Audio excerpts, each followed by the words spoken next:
Hi, welcome to GRVO TV, G's Reviews, Views and Opinions. Hope you had a good Christmas, Happy New Year, all that old stuff. All done and dusted now, so moving forward into the new year, I've decided to embark on a new little venture. I've always been interested in watches, but I've never had a watch collection. I've always bought good quality watches that have lasted me 10 years plus. So throughout my lifetime I've only had 3 or 4 watches, well probably a few more than that in between. But for instance, I bought when I bought a Tag F1 yellow faced one. You don't see many of them around these days. Years and years ago, I think it was when I was 18, and I had that for about 12-15 years. And also when I went backpacking to Mexico, I bought a little Casio, I think it was like a W192 or something, because it was waterproof to 100 metres. It was 12 quid. It lasted 12 years. I mean, the strap literally disintegrated before the battery ran out. I've got a few watches at the moment. I've actually got 3, 4, 5, 6, 7, including the Apple Watch, which I've done a review on. Now, the Apple Watch I kind of don't class as a watch. I class that more as it's an extension of your phone, and it does have its uses, but it's not a particularly nice thing to look at as a watch. And obviously you have the issues of charging it on a regular basis and things like that. So whilst it has its uses, it's not what I call a watch. I bought a couple of watches anyway, and I just bought a new Beta watch that I use for working on the motorbike, the car, washing the cars, bikes, things like that. Just real sort of, a throwaway watch basically.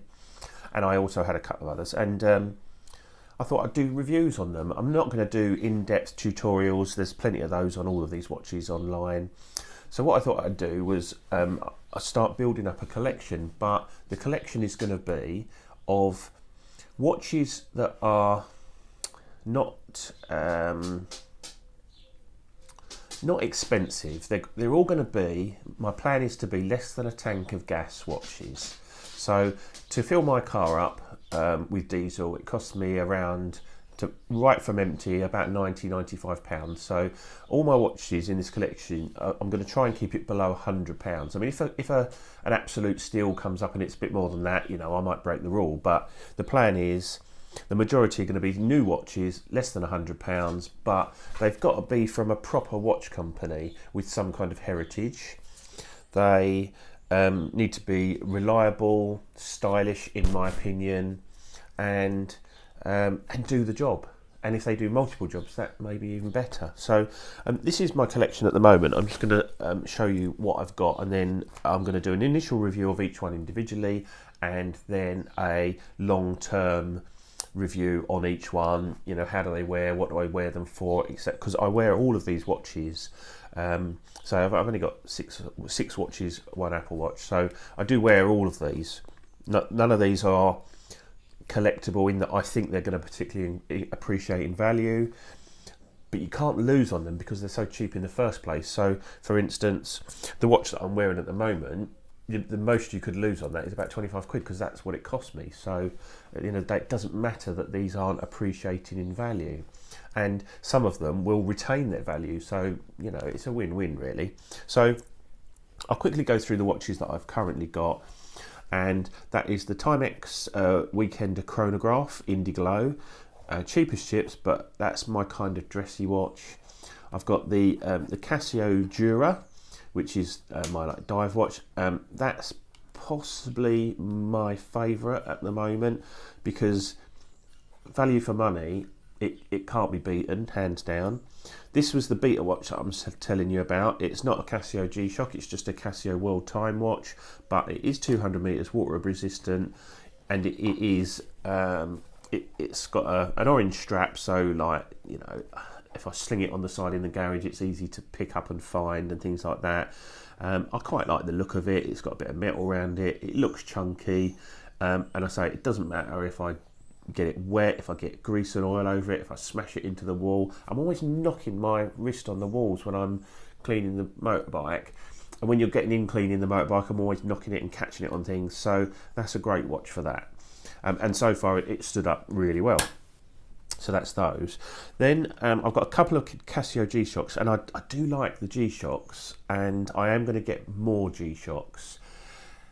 Now, I would like to get something like a Gravity Master or a Mud Master or whatever it is, you know, something a bit nicer, but they're probably a little bit out of budget, but I am going to keep an eye out second hand. So the two G-Shocks I've got is the DW 5610, I think it is. Obviously, when I do the initial review, I'll give you all the specs on these. But this is the solar atomic clock version. Now, I got this one second hand. It cost me about, I think it was 50 quid or something. It was brand new in the box. It sat in the box obviously because the charge state is only been up medium. It briefly went to high today in the sun. We've only had one day where the sun's come out since before Christmas.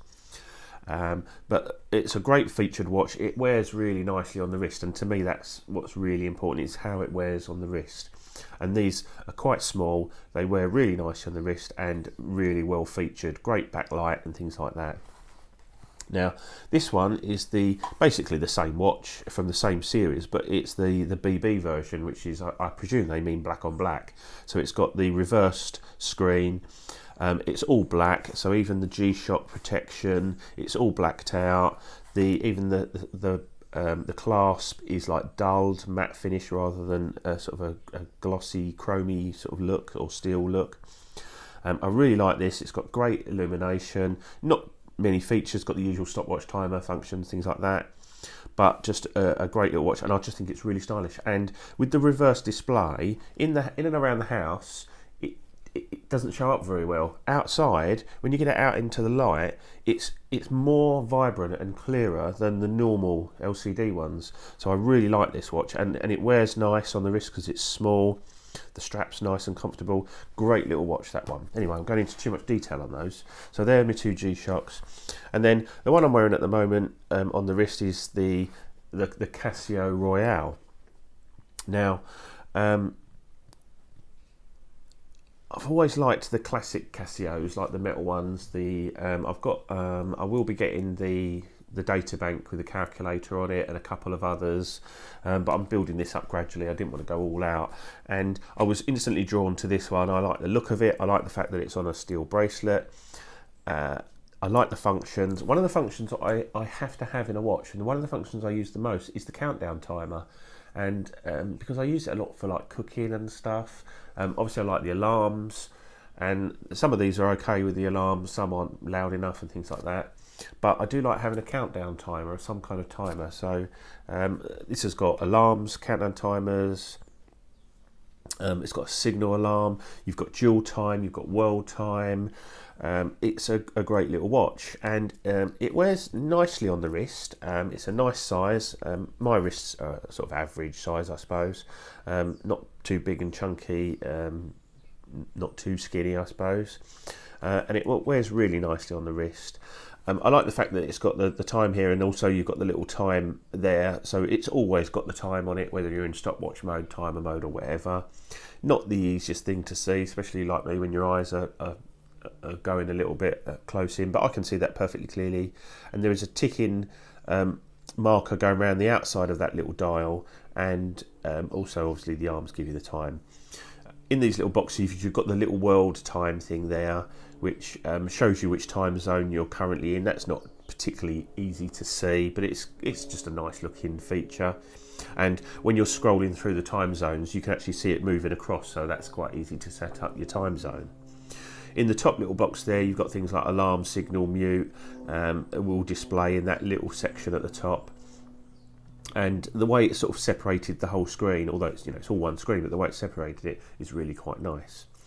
The controls are very simple on this. You've got your modes as normal with a Casio. You've got world time, alarm, timer, stopwatch, etc. You've got your adjust button there and your search button here, which is that's all for your world time stuff and etc. And it's got a light on there. The light is really nice on this one because it's got two LEDs at the bottom, and it actually lights up orange, classic Casio, vintage, and actually works really well. So overall, initially I'm really pleased with it. Now, I'm not fussy about straps. I don't mind whether they're rubber or steel. What I don't like is hair catchers. I don't like them if they're too stiff. They have to wear nicely. I quite often shift my watch over the little bone there and right up close. So I like a watch that you can wear sort of there, or you know, in the traditional place. So the strap, I can't sort of put my finger on what the strap needs to be, but I just try them. If I like them, I keep them. If I don't, I'll swap it out for something else. All of these watches at the moment are on their standard straps, and that's the way I'm going to review them, because I don't, whilst I'm happy to spend another few pounds on a strap, if the whole point of the watch is a budget watch, you don't want to be buying a watch for 20 quid and then spending £7, say a third of the price of the watch, on a new strap, and then having a strap sitting in the box. I'd like to think that the strap that comes with it works. Now this is got two little buttons there to release. It's very straightforward, and then it's a pin lock thing. It's easy to swap the links over, so this is nothing special. This is just get a little screwdriver in, undo, separate the clasp, slide out the little, just got the little flat sliders, take your links out, put the sliders back in, and you know, get it. And you've got micro adjustments here as well on the back of the clasp, and it all works fine. And I've got it, after a little bit of playing about, to exactly how I want it.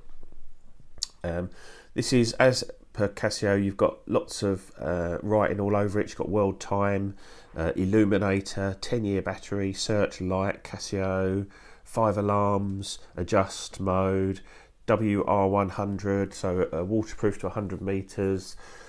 That's kind of essential on my watches, really, because I do tend to just leave them on in the shower, swimming, bath, whatever, canoeing, things like that. I still haven't found my canoeing watch yet. Whilst all of these would work for that, I haven't found the one specifically that for canoeing, but yeah, we'll get to that. So yes, so my initial thoughts, I haven't had this one for very long, but I have worn it a reasonable amount. I definitely wore it when I was watching James Bond over Christmas, because you've got to, haven't you? And the James Bond thing, I'm sure everyone that sees this video knows. It's to do with, it's called the Casio Royale because it's a James Bond term, Casino Royale. I don't think it was anything to do with that film. It was actually Roger Moore, who's one of my favourite Bonds, in Octopussy, wore a Seiko watch, which is very similar, but it has like the black bit is kind of broken at the bottom. Well, not broken, but it just sort of comes down the side. But it's a very similar looking watch, and I think Seiko also did a version which was black bezel all the way around. And you can pick them up if you really want one for about £2,000. So you know, if you really wanted the proper James Bond watch, then you know, that's fine. But you can pick up the non-James Bond Seiko one with the black bezel all the way around for about a quarter of that price. So, but this watch was brand new. I buy them from all different places, but Amazon is probably your best bet. I'm going to put affiliate links to my watches in the description, so if you want to buy any of these watches, click on the link and you can go to Amazon to buy them. Lastly, I'll just go into negatives of this watch, and it's really hard to come up with negatives. You could say, well, it's not sapphire glass, it's just, you know, it's just probably mineral or some sort of perspex, I don't know what it is, but you could say the glass isn't great. You could say the strap's not great, and it's a bit, it just doesn't feel great quality. It feels fine to me, I don't mind it. It doesn't catch hairs. It fits nicely, it suits the watch, I think, so I haven't got an issue with that. You could say that the little dial thing there could be a little bit more vibrant. It's not easy to see, but a lot of that is down to my eyes. I've tried it with when I put my little +1.5 glasses on, and to be honest, I can see it perfectly. So if you've got good vision, you're fine. The alarm could be a little bit louder. So these are all little things that I kind of think I can't really say, because it cost about 25 quid. Negatives wise, I haven't really got any. I've got no, so since I've been wearing it, I've not decided to put it on a different strap. I'm quite happy with the strap. I mean, the back is just a screw-in back, but it is water resistant to 100 meters, so that doesn't really matter to me. This one has got the 10-year battery in, and when they say 10-year battery in Casios, they really are 10 years. I mean, I've had them that last over 12 years. So it's just you just forget about it. You can put it in a box, in a cupboard, not wear it for 6 months, go to it, get it out, it'll still be working, it'll be fine, it will, and it'll be still keeping bloody good time as well. And I check all my watches to this watch, because this is the atomic clock version, so this one's updated daily, and I can see that it was updated yesterday. So this one is bang on, 12:44 and 42 seconds, and 12:44 and 41 seconds. So we're absolutely bang on when it comes to time. I mean, I don't think that I didn't sync them. I got them to within a couple of seconds anyway, so I know it's dead right. So as for negatives, there really aren't any with this watch. All I would suggest is that if you like the classic Casios, then just have a look at them and buy them.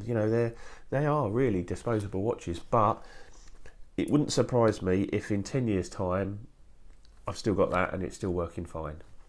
So, and that's come on to another point. I don't intend on flipping or selling any of these watches unless I come across something that I just don't like. I've bought it and I think, I don't like it, I'll get rid of it. But the intention is to keep all these watches, and all I need is a bigger box, but I'm working on that because I'm a bit fussy about my boxes. So anyway, this has been GRVOTV, G's Reviews, Views and Opinions. I hope you're going to enjoy this series of reviews. I'm going to get them out reasonably frequently and see how we go. Anyway, I'll see you in the next one. Cheers, bye.